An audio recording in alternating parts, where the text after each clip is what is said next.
Bonjour à tous, je suis Florence Porcel, Community Manager officielle de l'univers et je vous souhaite la bienvenue dans le 67e épisode de ce podcast dédié à l'actualité du mois de septembre où je vais vous parler de la fin de la mission Cassini, d'un message à Voyager, d'un projet de science-fiction collaboratif et de nominations officielles pour Pluton.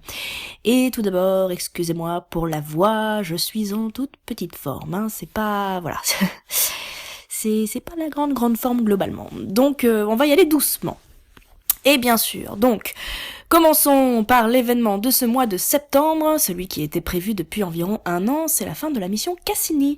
La merveilleuse sonde partie de la Terre en 1997, accompagnée de l'atterrisseur Huygens, était arrivée autour de Saturne en 2004, puis elle s'est séparée de Huygens pour qu'il aille se poser sur Titan en 2005, et c'est à ce jour l'atterrissage sur un sol extraterrestre le plus lointain que nous ayons jamais effectué, et elle a été précipitée dans l'incroyable planète aux anneaux, cette Cassini, le 15 septembre dernier, après une mission de plus de 13 ans.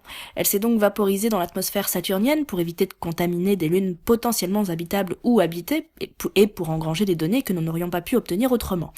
Et puis, un peu plus de 80 minutes après sa fin théorique, due à la distance entre la Terre et Saturne, nous avons reçu la fin du signal annonçant sa destruction, et j'ai versé ma petite larme, vous imaginez bien. La mission Cassini-Huygens en chiffres, ça donne donc 27 pays participants, 7,8 milliards de kilomètres parcourus, 294 orbites autour de Saturne, 162 survols de Lune, dont 127 de Titan, ce qui a permis de cartographier environ 65% de sa surface, au moins 6 lunes découvertes, plus de 450 000 images prises, 2,5 millions de commandes exécutées, 635 gigabytes de données et près de 4000 articles scientifiques publiés.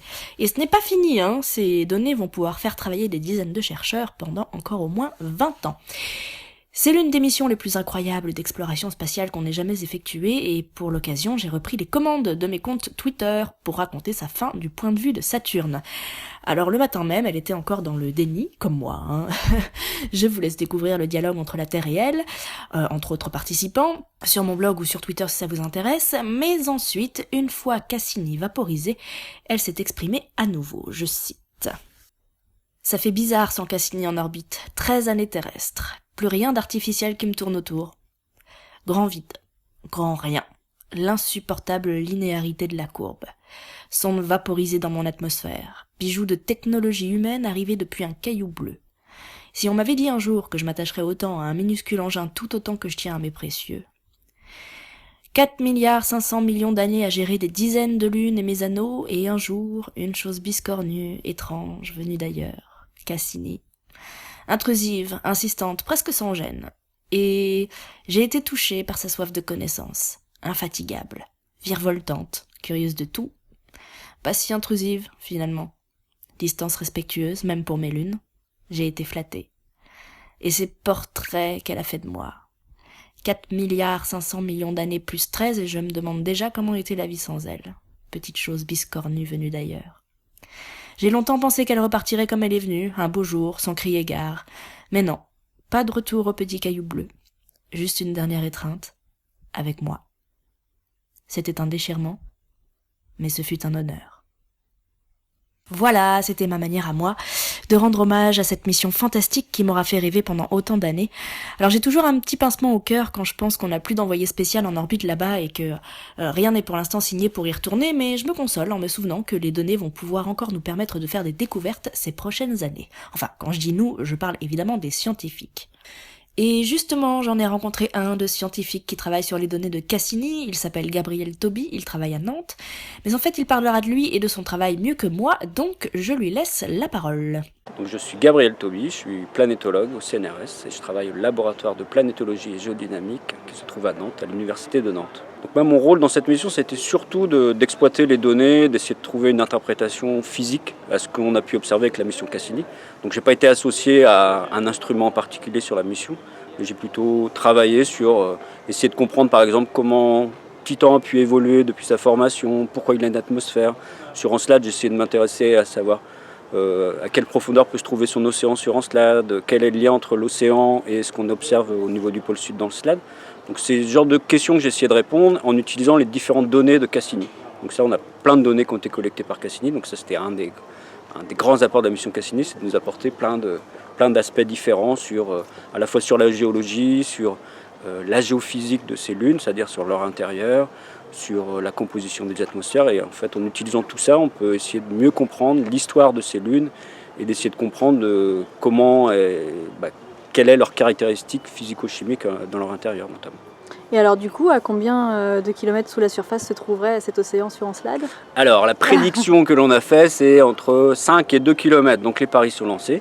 On verra dans 2000, je ne sais pas combien, 35, quand on sera capable d'envoyer une mission qui ira tester exactement cette hypothèse. Pour le moment, ça reste une hypothèse, c'est basé sur l'interprétation de la forme d'Encelade et sur l'interprétation de son champ de gravité. Donc c'est pas basé sur rien, on ne donne pas un chiffre comme ça au hasard. Et ça a l'air compatible aussi avec toute l'activité qu'on voit au pôle sud. Donc quand on arrive entre 2 et 5 km, on arrive à expliquer pourquoi on observe une telle activité au niveau du pôle sud. Donc ça a l'air d'être cohérent et ça peut être testé très facilement dans le futur par des futures missions. Notamment si on envoie un radar qui va sonder l'intérieur, donc sous la surface d'Encelade. Sur Encelade, on sera sûr qu'on pourra apporter une réponse. Si la couche de glace était très profonde, ça serait ambigu, mais si c'est vraiment entre 2 et 5 km, on sera capable de voir la profondeur de cet océan. Donc c'est quelque chose de vérifiable facilement. C'est juste que ça va coûter un peu d'argent. La plus grande surprise, ça a été clairement Encelade. Moi, je pense que j'aurais jamais parié qu'on observe une telle activité sur Encelade. Et même au début, quand on a eu les toutes premières observations, donc ces fameux geysers, ils ont été détectés, pas geysers, j'aime pas les appeler geysers, des jets de matière, donc de grains de glace et de vapeur, ils ont été détectés dès 2005. Quand on a eu ces premiers jets, j'ai essayé, comme beaucoup d'autres collègues, de trouver une solution plus, on va dire, raisonnable, quelque chose, une activité intéressante, mais pas une activité aussi impressionnante que ce qu'on a pu découvrir au fur et à mesure. Donc on n'imaginait pas que c'était connecté avec un océan aussi peu en profondeur. Donc moi, même avec des collègues, on a essayé de mettre en œuvre, de trouver toujours des explications raisonnables pour expliquer, ok, on peut avoir cette dissipation si on a une grosse épaisseur de couche de glace. Il y a peut-être un océan, mais il doit être tout petit. Donc on essaie toujours de minimiser. Puis finalement, plus les données sont arrivées, et puis on s'est rendu compte, c'est en 2015, moi je me suis rendu compte que la seule solution, c'était que l'océan, il était global et qu'il était très fin. Et une fois qu'on a accepté cette chose, ça expliquait tout. Donc finalement, on s'est rendu compte que ce qu'on ne voulait pas même croire, c'était possible. C'est-à-dire qu'on avait un océan qui était juste à quelques kilomètres sous la croûte de glace. Cassini s'est donc vaporisé dans l'atmosphère de Saturne il y a quelques heures maintenant. Comment tu as vécu ce moment ? C'était un peu étrange, on va dire. C'était le sentiment qu'on arrivait, que moi, toute ma carrière, en gros scientifique, elle a commencé avec Cassini, elle a fini avec Cassini. Elle n'a pas fini. Ah oui, elle se termine. Bon Non, elle n'a pas fini. Elle va continuer après. Donc c'est un passage de ma vie scientifique. Mais en même temps, c'était quelque chose d'inéluctable. Je savais qu'il fallait bien qu'elle s'arrête. C'est juste que dans le cas de Cassini, ça a été tellement prolongé plein de fois qu'au final, on arrive 13 ans après. Donc on se dit, pourquoi on ne prolonge pas de 2 ans ? Mais il y a un moment donné, il faut arrêter. Donc moi, je pense qu'on avait vu, Cassini a apporté suffisamment de choses pour qu'on décide de l'arrêter. Et puis surtout qu'on décide de retourner. Donc moi, ce que j'attends, c'est qu'on retourne dans le système de Saturne. Et je sais que tant que Cassini était dans le paysage, c'est difficile de porter des nouveaux projets. Donc là, maintenant, il y a des projets qui vont être déposés. Moi, j'ai participé à un projet qui a été déposé du côté européen. On sait qu'il n'a pas été sélectionné, mais on sait que dans le futur, on essaiera de redéposer. Du côté américain, il y a plein de projets qui sont déposés. On sait que leur chance d'être sélectionnée, elle augmente probablement si Cassini s'arrête. Parce qu'on voit bien qu'on passe à une nouvelle phase. Du côté américain, et nous on avait à peu près la même logique dans ce qu'on a fait du côté européen, c'est on se focalise sur des questions bien particulières. Donc dans le cas d'Encelade, la grande question c'est est-ce qu'on a un environnement habitable, est-ce qu'on a une chimie complexe qui s'est développée dans Encelade ? Et le seul moyen d'y répondre, c'est de retourner avec des instruments beaucoup plus précis, de mesurer très précisément la composition des jets qui sortent d'Encelade. Donc vraiment des questions d'exobiologie. Voilà, pour répondre à des questions d'exobiologie, on ne répondra pas à la question de savoir s'il y a de la vie ou il n'y a pas de la vie sur Encelade. Ça sera encore une étape beaucoup plus loin. Mais par contre, on sera capable de vraiment détecter les molécules organiques qui viennent de l'intérieur, être capable de dire est-ce qu'elles sont suffisamment complexes pour que de la vie puisse se développer. Mais on pourra le faire ça dans le futur. Donc les prochaines missions vers Saturne, elles seront ciblées. Ça sera ou bien Encelade ou Titan, peut-être les deux, mais ça sera des survols, ça sera des missions beaucoup plus petites, on va dire, que Cassini. Donc elles seront moins ambitieuses en termes de coût et de masse, mais elles seront ambitieuses en termes de questions scientifiques. Elles essaieront de répondre à une question bien particulière.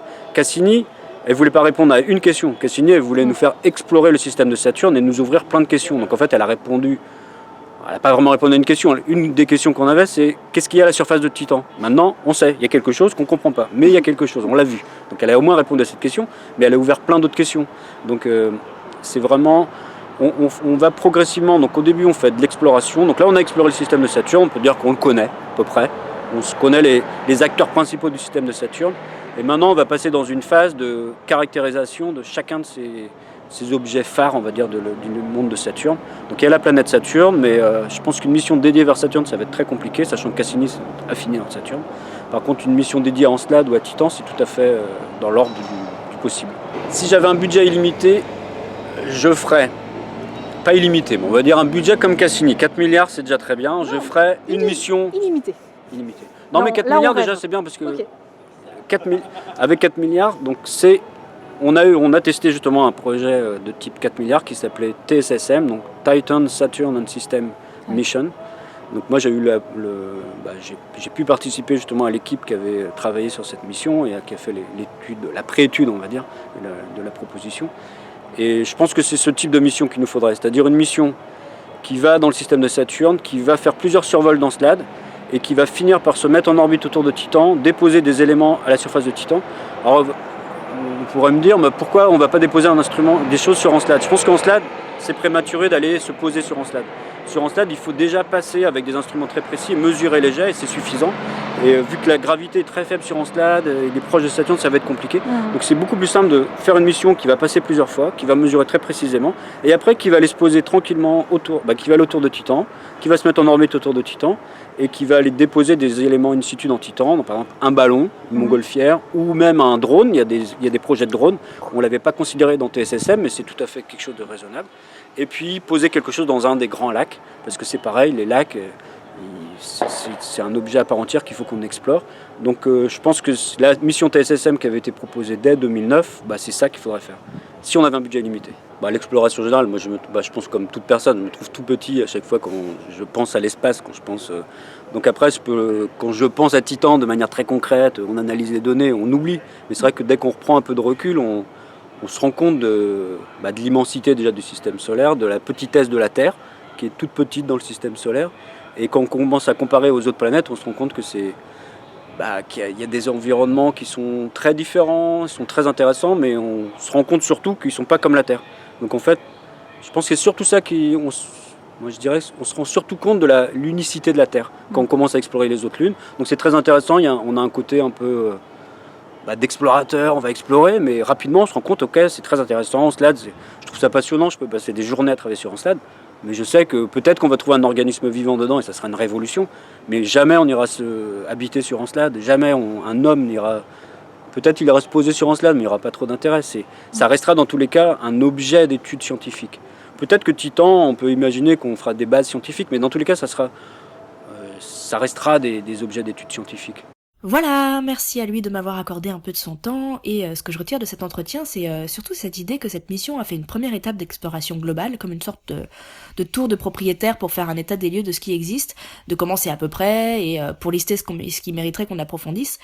Et maintenant seulement, on va passer dans une deuxième phase en ciblant plus précisément. En tout cas, Saturne, ses anneaux et ses lunes forment un système vraiment fascinant et unique dans le système solaire, et c'est fou que des engins comme Cassini et Huygens aient pu y rester aussi longtemps pour nous en apprendre autant.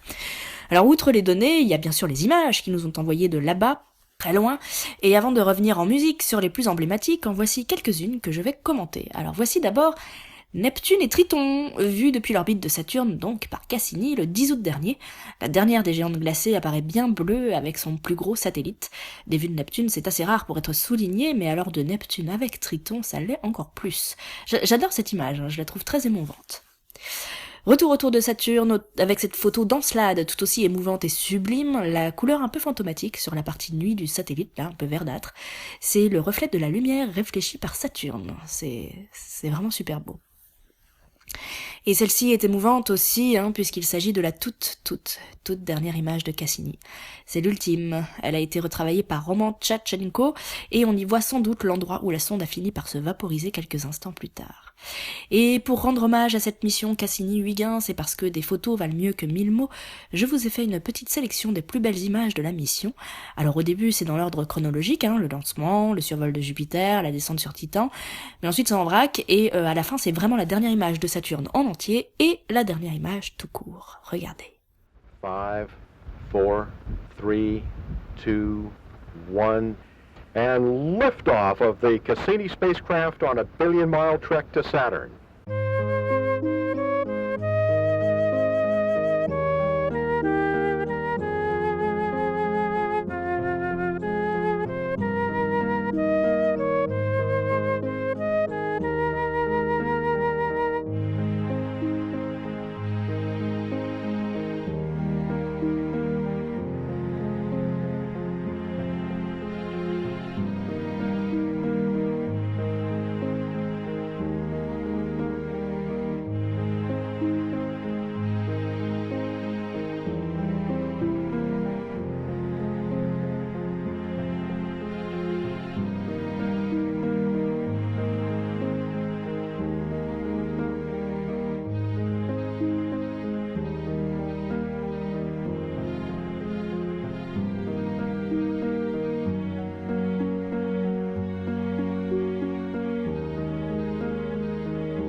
Merci Cassini, merci Huygens pour ces merveilles que vous nous avez fait découvrir et bravo aux centaines de personnes à travers le monde qui vous ont rendu possible, fiables et aussi solides.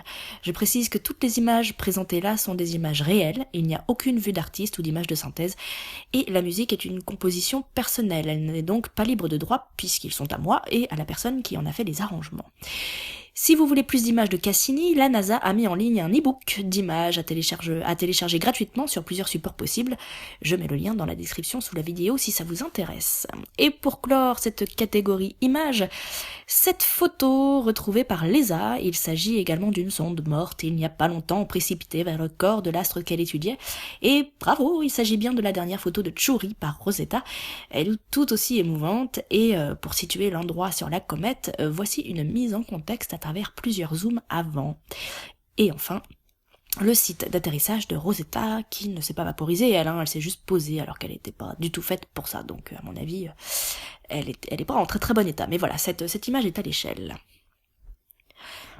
Passons à la rubrique tweet. Alors le plus emblématique est évidemment celui-ci, mais avant de vous expliquer pourquoi, j'ouvre juste une petite parenthèse. Il s'est passé tellement de trucs en mois de septembre que j'ai distribué ma sélection entre les rubriques tweet et info. Ça va faire un peu revue de presse, parce que si je passais 2 minutes sur chaque sujet, on en aurait pour 3 heures.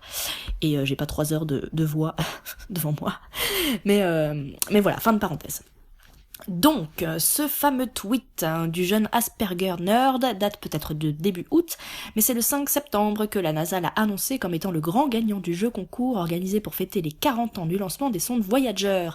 Le but du jeu était de composer un message de 60 caractères maximum pour l'envoyer à Voyager 1 qui se trouve à 21 milliards de kilomètres de nous aujourd'hui. Ce message, qui dit donc en français « Nous offrons l'amitié à travers les étoiles, vous n'êtes pas seul », a été lu par le comédien William Shatner, qui joue le capitaine Kirk dans Star Trek, et il a même adressé un petit mot à Asperger Nerd en lui disant « Formidable message, il pourrait être la pierre de Rosette d'une race extraterrestre qui prendrait contact ».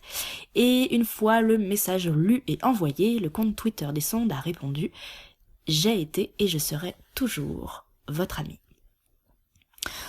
Autre moment fort de ce mois de septembre, cette fois ce n'est pas un message envoyé à une sonde qui ne reviendra jamais, c'était une femme qui est rentrée d'un séjour de plus de 9 mois dans l'espace. Son camarade Chris Hadfield lui a souhaité un bon retour en lui témoignant toute son admiration, et elle a atterri saine et sauve avec ses 2 collègues le 2 septembre dans les plaines du Kazakhstan. Regardez cette photo comme elle est belle. Et on voit bien que la capsule est toute petite, pour 3 personnes dedans en combinaison spatiale. Mais Peggy Whitson avait l'air très en forme à la sortie de la capsule et elle avait bien raison d'être heureuse et fière puisqu'elle est désormais l'astronaute américaine à avoir cumulé le plus de jours passés dans l'espace, 665 jours au total en impesanteur dans l'ISS. Elle a explosé le record de Jeff Williams qui le détenait jusqu'à présent. Donc bravo et merci chère Peggy Whitson pour cette mission qui vient de se terminer et que vous avez commencé avec Thomas Pesquet pour rappel. Et bravo et merci pour les missions qui ont précédé celle-ci, bien sûr. Pour fêter ça, je dirais que ces éclairs sont de bon ton, Alors si vous savez où vous procurer ces petites merveilles, surtout dites-le moi, parce que je vendrai père et mère pour un éclair. Alors ceux-là, bon, en même temps, je suis pas sûre de réussir à les manger tellement ils sont beaux, mais ça, c'est encore autre chose. Oublions les kilos que je ne prendrai pas à dévorer ces merveilles et rendons-nous sur une planète où le poids sur nos épaules est plus facile à supporter. Mars, bien sûr, et vous me demandez souvent l'échelle des photos que je partage. Alors en voici un exemple. Alors sachez que les photos que je partage sur Twitter quasiment tous les jours sont les dernières arrivées, qu'elles sont brutes et que donc par définition elles proviennent directement des rovers martiens sans avoir été retravaillées derrière. Donc, sachant que ces images sont brutes, ne me reprochez pas de ne pas indiquer l'échelle, je n'y suis pour rien. Mais là, voilà, sur celle-ci, Emily Lagdawala en a indiqué une pour info. Autre mise en perspective martienne, c'est celle d'Andrew Rader qui tweet cette image du mont Sharp en disant que l'objectif de Curiosity ressemble à un empilement de poussière, mais cette montagne est en fait plus grande que le plus haut sommet des Alpes, et c'est vrai puisque le mont Sharp culmine à 5500 mètres au-dessus du niveau moyen de la plaine du cratère. C'est fou, on dirait pas. Mais voilà, c'est comme ça.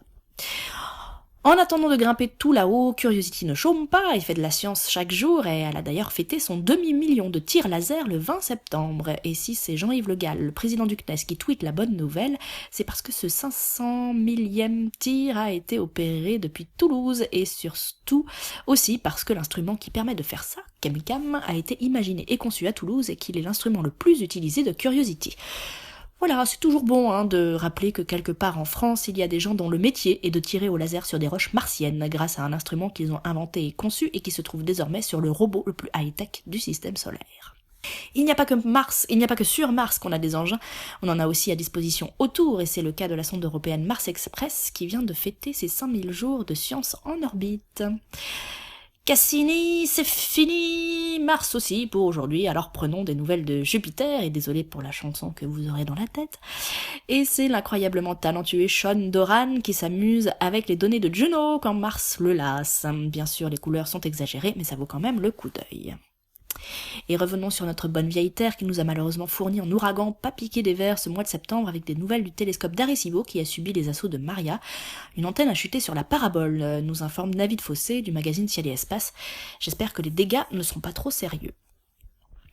Les infos de ce mois de septembre sont nombreuses et variées, comme je vous l'avais dit. Commençons par le 1er septembre, après le passage près de la Terre de l'astéroïde Florence, à 7 millions de kilomètres de nous, ce qui est une distance tout à fait raisonnable. Il mesure entre 4 et 5 kilomètres, donc c'est une belle grosse montagne, et il a été baptisé d'après Florence Nightingale. Si vous ne connaissez pas, c'est une Britannique qui a inventé le métier d'infirmière tel qu'on le conçoit aujourd'hui, en gros. Et c'était également une passionnée de mathématiques qui a été la première à utiliser les statistiques et à illustrer ses rapports avec des graphiques issus de ces données. Elle est morte en 1910. En tout cas, son astéroïde a été observé notamment par radar, et on lui a découvert 2 lunes. Alors l'image est pas géniale, parce qu'elle a été totalement écrasée quand j'ai transformé le GIF en MP4, mais bon, voilà. Et voilà. Après à Chariclo, l'astéroïde aux anneaux, on a désormais découvert un astéroïde avec 2 lunes.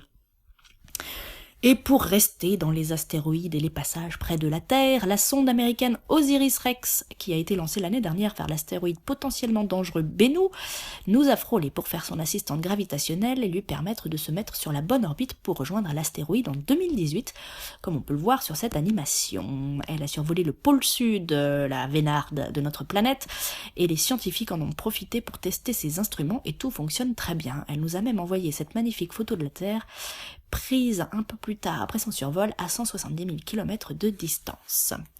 OSIRIS-REx doit se mettre en orbite autour de Bennu en 2018, l'étudier sous toutes ses coutures, prélever un échantillon et enfin revenir pour nous apporter le dit échantillon que les scientifiques pourront étudier en laboratoire. Les grains d'astéroïdes sont attendus sur Terre en 2023. Grosse mission fascinante en perspective. À suivre donc, et rendez-vous en août prochain pour la mise en orbite. Beaucoup plus loin dans le système solaire, quelques nouvelles de Pluton. L'Union astronomique internationale a enfin statué et a nommé officiellement une première partie des sites remarquables d'après 3 critères. Soit ce sont des noms issus de la mythologie des mondes souterrains, comme Pluton, qui est le dieu romain des enfers, je rappelle. Soit ce sont des noms de missions spatiales qui ont réalisé des premières, soit pour rendre hommage aux personnes qui nous ont mieux permis de connaître ce monde lointain. Donc, on garde la plaine de Spoutnik, nom utilisé depuis longtemps, mais désormais bien officiel, la Voyager Terra, ce qui sonne très bien à mes oreilles, et qui est assez émouvant, je dois dire, la région Tombaugh, du nom du découvreur de Pluton, et le cratère Burney, du nom de Venetia Burney, la fillette de 11 ans qui a suggéré le nom de Pluton à l'époque de la découverte et qui a finalement été choisie. Elle est malheureusement décédée en 2009 alors que New Horizons était en route depuis quelques années. Dans les infos toujours, il y a du nouveau du côté des ondes gravitationnelles. Pour la première fois, une fusion de 2 trous noirs a été détectée par 3 instruments. Les 2 instruments de l'observatoire américain LIGO et celui de l'observatoire européen Virgo. Les 2 astres de respectivement 25 et 31 masses solaires ont fusionné pour libérer l'équivalent de 3 masses solaires d'énergie gravitationnelle à 1,8 milliard d'années-lumière de nous.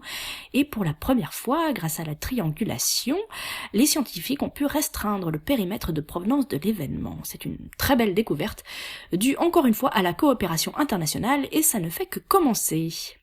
Et puisqu'on parle d'ondes gravitationnelles, je vais vous citer le communiqué de presse du CNRS. Je cite donc, ouvrez les guillemets, le CNRS attribue pour 2017 2 médailles d'or. Les physiciens Alain Briet et Thibaut Damour sont récompensés pour leur contribution majeure à la détection des ondes gravitationnelles, annoncée pour la première fois le 11 février 2016. Par ses travaux sur les lasers stabilisés, Alain Briet, visionnaire dans le développement des détecteurs d'ondes gravitationnelles, est l'un des pères de l'instrument européen Virgo. Les travaux théoriques de Thibaut Damour, spécialiste des trous noirs et du rayonnement gravitationnel, ont été déterminants dans l'analyse des données des détecteurs d'ondes gravitationnelles. Cette récompense décernée par le collège de direction du CNRS, plus haute distinction scientifique française, leur sera remise le 14 décembre 2017 au cours d'une cérémonie au Collège de France. Bravo à eux, et je suis très heureuse pour Thibaut Damour, dont j'apprécie particulièrement le travail de vulgarisation, et qui est très gentil en plus. Toujours dans les récompenses, l'astrophysicienne Françoise Combe a reçu le 21 septembre en Suède le prix Lise Meitner 2017 pour ses travaux révolutionnaires en astronomie extragalactique et sur les aspects fondamentaux de la physique et de l'évolution des galaxies. Félicitations à elle. Et enfin, Katherine Johnson, brillante mathématicienne de la NASA dont je vous parle fréquemment, a inauguré à 99 ans un centre de recherche qui porte son nom. Je vous laisse regarder quelques images. 3, 2, 1.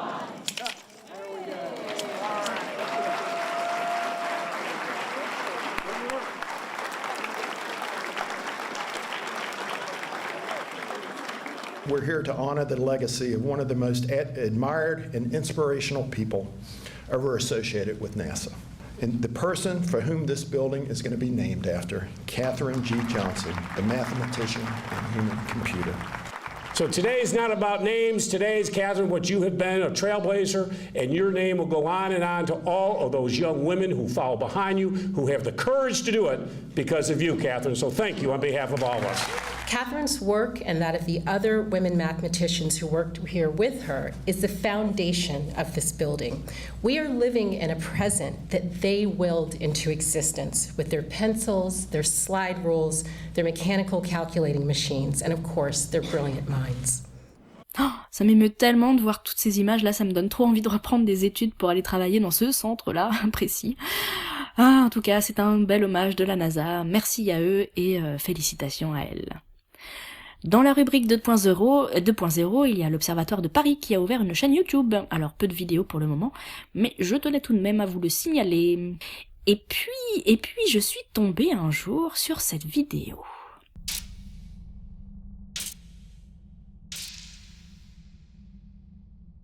Si la Terre était un film, je te la raconterais comme ça. C'est l'histoire d'un bout de matière perdu dans un disque protoplanétaire. Et boum, un choc par-ci, un choc par-là, c'est le chaos dans le système. D'accident en accrétion, la Terre se forme, devient une vraie planète rocheuse. Ça, c'était il y a déjà 4,5 milliards d'années. Elle tourne autour de son étoile, le Soleil. Un chouette réacteur nucléaire qui lui rend pas mal de services. Et la Terre, elle est là, à la bonne place, au bon moment, à la bonne taille. Coïncidence ? En probabilité, absolument. Demande donc à Mars. Après, la Terre se dégote la Lune. Une originale dans son genre. Ensemble, elles affrontent des pluies de météorites. Ensemble, elles tiennent le coup, quasi imperturbables. Une chance pour le climat terrien qui s'en retrouve plus stable, enfin, dans les grandes lignes. À ce moment-là, la Terre possède son atmosphère et sa magnétosphère. Au chaud, protégée, notre planète se peuple, se dépeuple et se repeuple pendant 3,8 milliards d'années jusqu'à aujourd'hui. Jusqu'à toi. Mais l'histoire ne s'arrête pas là. En 20 ans, 3600 planètes ont été découvertes par différentes missions spatiales hors du système solaire. Tu te dis peut-être, ce qui nous est arrivé, peut-il arriver ailleurs ?